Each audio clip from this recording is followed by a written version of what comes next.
어느 늦은 오후 한 신도가 무거운 얼굴로 저를 찾아왔습니다.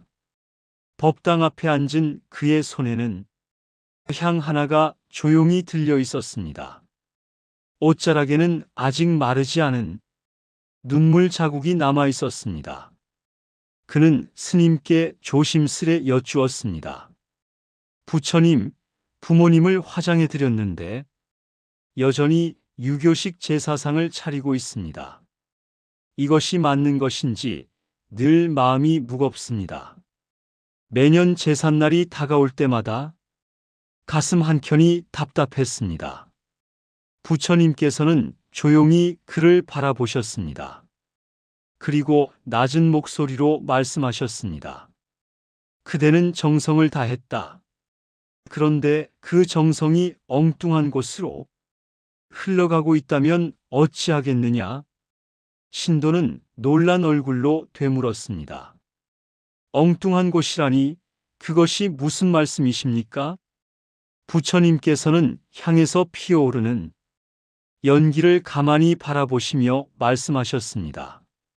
화장 후 올리는 유교식 제사상이 오히려 독이 될 수 있다. 신도의 얼굴이 하얗게 질렸습니다. 독이라니요? 저는 그저 부모님을 위해 정성껏 상을 차렸을 뿐입니다. 밤새 음식을 준비하고 정성껏 절을 올렸던 그 모든 시간들이 떠올랐습니다. 부처님께서는 부드럽게 고개를 끄덕이셨습니다. 그대의 마음은 잘못이 없다. 다만 그 마음을 담는 그릇이 맞지 않을 수 있다는 것이다. 오늘 이 시간 그 이유와 유교식 제사와 49제의 차이를 부처님과 신도의 대화로 전해드립니다. 끝까지 보시면 부모님을 위한 진짜 방법을 알 수 있습니다. 신도는 여전히 이해할 수 없다는 표정이었습니다. 부처님, 저희 집안은 대대로 제사를 지내왔습니다. 그것이 왜 잘못이라는 것입니까? 할아버지 때부터 이어온 그 오랜 전통이었습니다. 부처님께서는 조용히 앉음새를 고치시며 말씀하셨습니다. 먼저 유교식 제사가 무엇을 위한 것인지 살펴보아야 한다. 유교식 제사는 조상의 영혼이 땅속 묘소에 머물다가 제삿날 밤 집으로 돌아온다는 믿음에서 비롯된 것이다. 그래서 유교식 제사에서는 음식이 매우 중요하다. 생전에 좋아하시던 음식을 정성껏 차리고 정해진 순서에 따라 절을 올린다. 신도는 고개를 끄덕였습니다. 그것이 저희가 해온 방식입니다. 부처님께서는 이어서 말씀하셨습니다. 그런데 이 유교식 제사는 기본적으로 매장을 전제로 한다. 조상의 영혼이 묘소에 머물다가 집으로 온다는 개념 자체가 땅에 묻힌 몸이 있음을 전제로 하는 것이다. 신도의 눈이 커졌습니다. 그런데 부모님은 화장을 하셨습니다. 부처님께서는 고개를 끄덕이셨습니다. 그렇다. 화장을 하면 묘소가 없다. 납골당이나 수목장 혹은 산과 강에 뿌려드리기도 한다. 이런 경우 유교식 제사의 전제가 이미 무너진 것이다. 신도는 자신도 모르게 한숨을 내쉬었습니다. 그동안 느꼈던 알 수 없는 불편함의 정체를 이제야 알 것 같았습니다. 신도는 혼란스러운 표정을 지었습니다. 그렇다면 저희가 지금까지 해온 제사가 아무 의미도 없다는 말씀이십니까? 부처님께서는 고개를 저으셨습니다. 의미가 없다는 것이 아니다.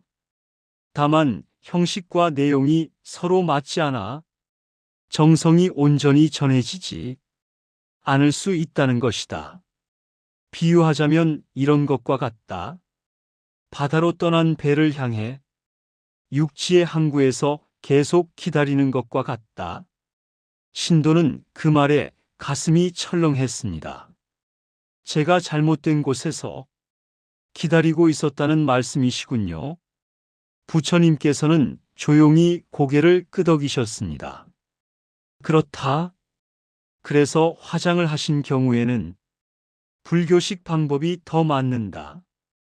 그 이유를 하나씩 설명해 주겠다. 첫 번째 이유다. 불교에서는 몸과 영혼을 분리해서 본다. 몸은 잠시 빌린 것이고 영혼이 진짜 나라고 본다. 화장은 몸을 자연으로 돌려보내는 것이다. 이것은 불교의 관점과 정확히 일치한다.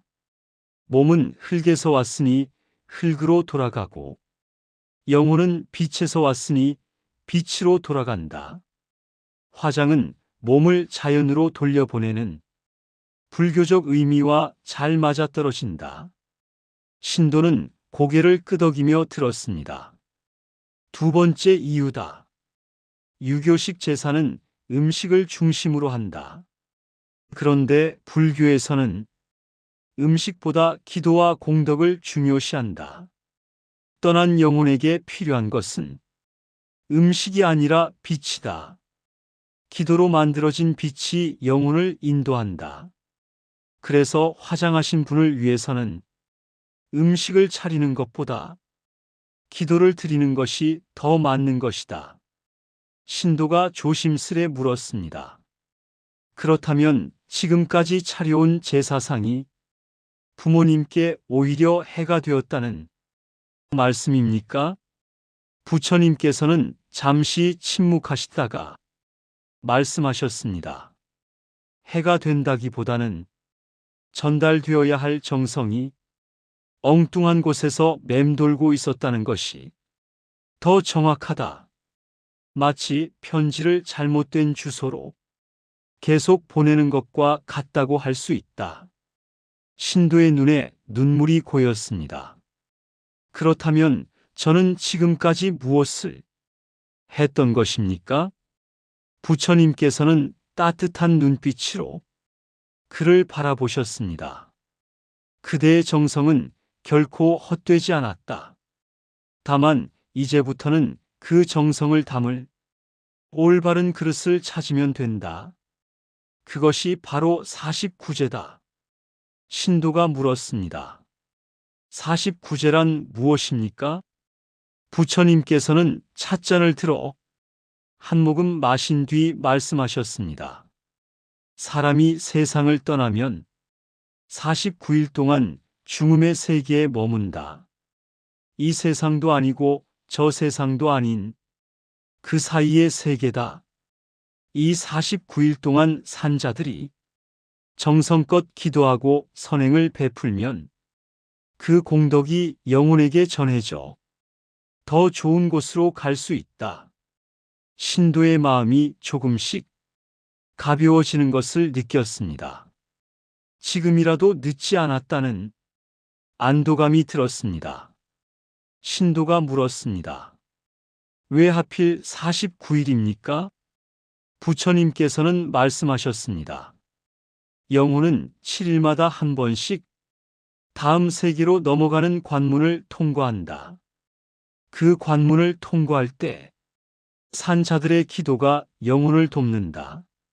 그래서 49제는 7일마다 한 번씩 총 7번을 드린다. 첫 번째 7일째, 두 번째 14일째, 이렇게 49일째까지 이어진다. 신도가 조심스레 물었습니다. 그럼 저는 이제 어떻게 해야 합니까? 부처님께서는 말씀하셨습니다. 절에 가서 스님께 부탁하는 방법도 있지만 집에서도 충분히 드릴 수 있다. 기도는 장소를 가리지 않는다. 마음이 모인 곳이 바로 성스러운 곳이다. 먼저 돌아가신 부모님의 사진을 준비하여라. 그 앞에 향을 피우고 앉아라. 향의 연기가 하늘로 올라가듯 기도가 부모님께 전해진다고 생각하여라. 신도는 고개를 끄덕였습니다. 그리고 이렇게 말씀드려라. 어머니, 아버지, 편히 가시길 바랍니다. 좋은 곳에서 편히 쉬십시오. 저희는 잘 지내고 있습니다. 걱정하지 마십시오. 이 말 한마디가 영혼을 편안하게 해드린다.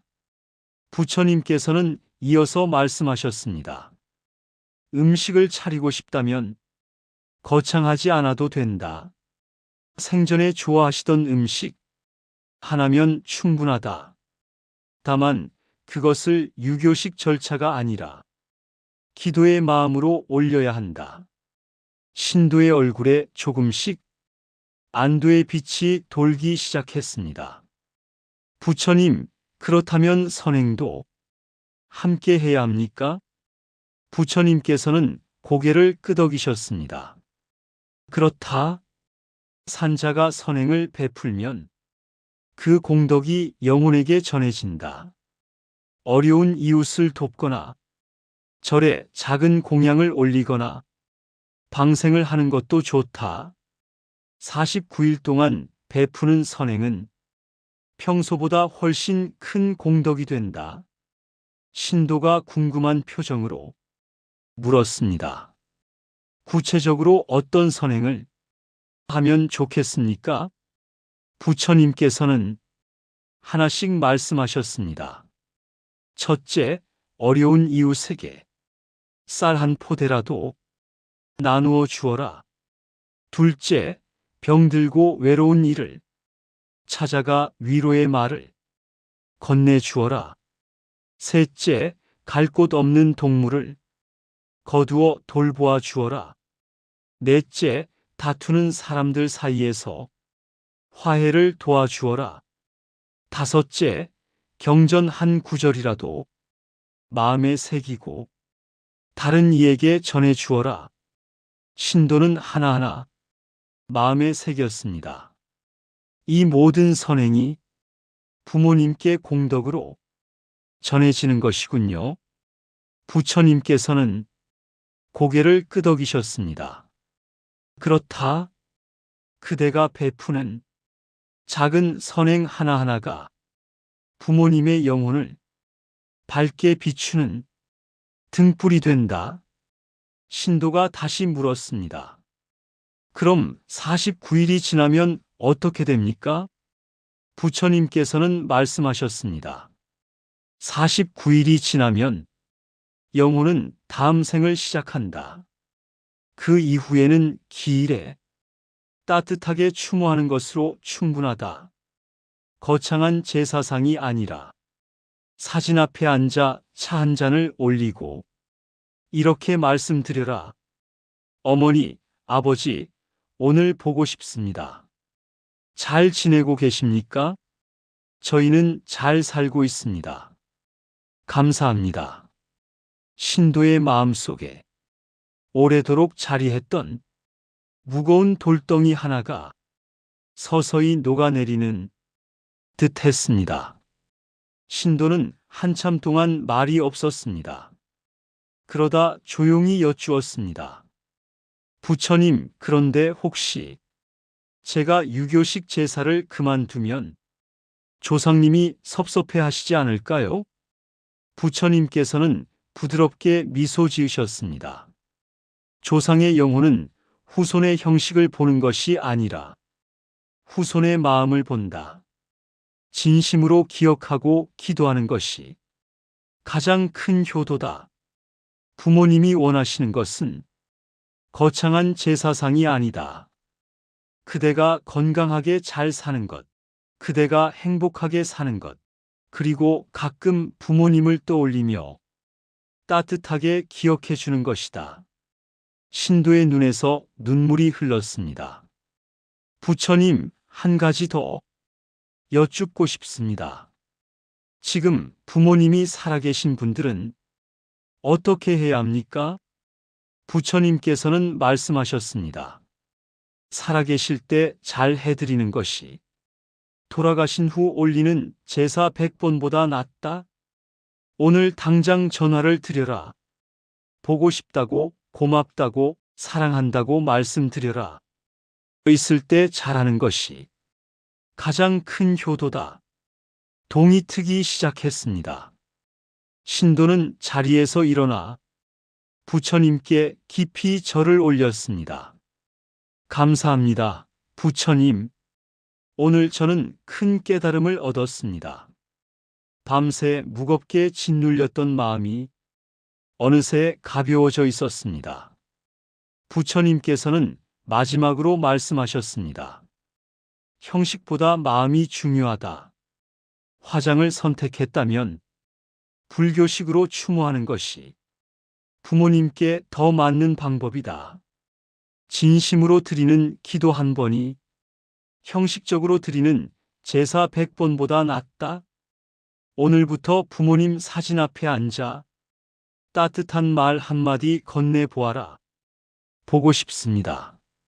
감사합니다. 편히 쉬십시오. 그 말 한마디가 부모님의 영혼에게 반드시 닿을 것이다. 신도는 산문을 나서며 하늘을 올려다보았습니다. 붉게 물든 새벽 하늘이 유난히 아름답게 느껴졌습니다. 여러분, 오늘 이야기가 전하고자 하는 것은 이것입니다. 화장 후 유교식 제사는 형식과 내용이 맞지 않을 수 있습니다. 부모님을 향한 정성이 엉뚱한 곳으로 흘러가지 않도록 이제는 올바른 방법을 찾아야 합니다. 49제는 화장하신 분을 위한 가장 맞는 추모 방법입니다. 7일마다 한 번씩 총 7번 정성껏 기도 드리십시오. 집에서도 충분히 드릴 수 있습니다. 사진과 향을 준비하고 진심으로 기도드리면 됩니다. 49일 동안 선행을 베푸십시오. 그 공덕이 부모님께 전해집니다. 49일 후에는 기일에 따뜻하게 추모하는 것으로 충분합니다. 그리고 지금 부모님이 살아계시다면 오늘 당장 전화 한 통 드리십시오. 바쁘다는 핑계로 미루고 미뤘던 그 전화 한 통이 나중에 가장 큰 후회를 막아줄 수 있습니다. 부처님께서는 말씀하셨습니다. 진심으로 기억하는 것이 가장 큰 효도다. 부모님은 여러분의 마음속에 영원히 살아계십니다. 여러분의 부모님은 지금도 여러분 곁에서 여러분을 지켜보고 계십니다. 오늘 이 시간을 통해 부모님을 올바른 방법으로 추모하시기 바랍니다. 여러분이 흘리신 그 정성과 눈물이 결코 헛되지 않았음을 기억하시기 바랍니다. 내일은 또 다른 부처님과 신도의 이야기를 가져오겠습니다. 오늘 영상이 도움이 되셨다면 구독과 좋아요 부탁드립니다. 이 말씀이 더 많은 분께 닿을 수 있도록 주변에도 꼭 공유해 주십시오. 감사합니다.